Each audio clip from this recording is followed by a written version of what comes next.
Municipal ఎన్నికల్లో విజయంతో మంచి జోష్ మీదున్న కాంగ్రెస్ పార్టీ రాబోయే మెగా జీహెచ్ఎంసీ ఎన్నికల్లో 75 నుంచి 80% డివిజన్లు గెలుస్తామని ధీమా వ్యక్తం చేశారు టీపీసీసీ చీఫ్ మహేష్ కుమార్ గౌడ్. అయితే ఆయనకి కౌంటర్ ఇచ్చారు కేంద్ర మంత్రి బీజేపీ నేత బండి సంజయ్. జీహెచ్ఎంసీ ఎన్నికల్లో బరాబర్ గెలుస్తామన్న బండి హైదరాబాద్ లో కాషాయ జెండాని రెపరెపలాడిస్తామన్నారు.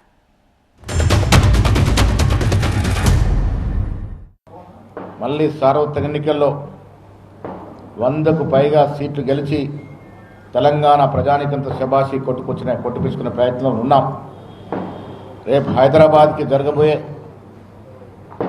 మెగా జిహెచ్ఎంసీ ఎన్నికల్లో కూడా ఇదే రకంగా 75 నుంచి 80% సీట్లు గెలుచుకుంటాం.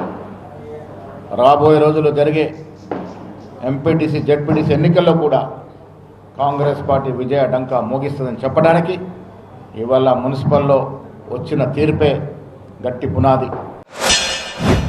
బరాబర్ జిహెచ్ఎంసీ ఎన్నికల్లో ఏవైతే మూడు కార్పొరేషన్ చేసినావో ఒక ఎంఏ పార్టీకి రాసిచ్చి ఇంకా 2 మేమే గెలుస్తామని చెప్పి రేవంత్ రెడ్డి గారు వాళ్ళ కాంగ్రెస్ పార్టీ విరవుతున్నది.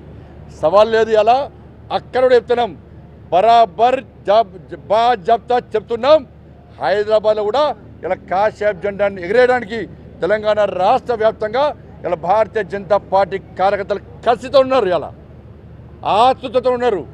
ఎప్పుడు హైదరాబాద్లో నోటిఫికేషన్ వస్తుంది, ఈ 3 కార్పొరేషన్లలో కూడా కాషాయపు జెండా రెప్పరెప్పలాడే అద్భుత సన్నివేశాన్ని రేవంత్ రెడ్డికి చూపెట్టాలి, ఓవైసీ కుటుంబాన్ని చూపెట్టాలని చెప్పి ఇలా భారతీయ జనతా పార్టీ కార్యకర్తలందరూ కూడా రామచంద్ర గారి నేతృత్వంలో ముందుకు వస్తున్న విషయాన్ని రేవంత్ రెడ్డి గుర్తుంచుకోవాలి. అలా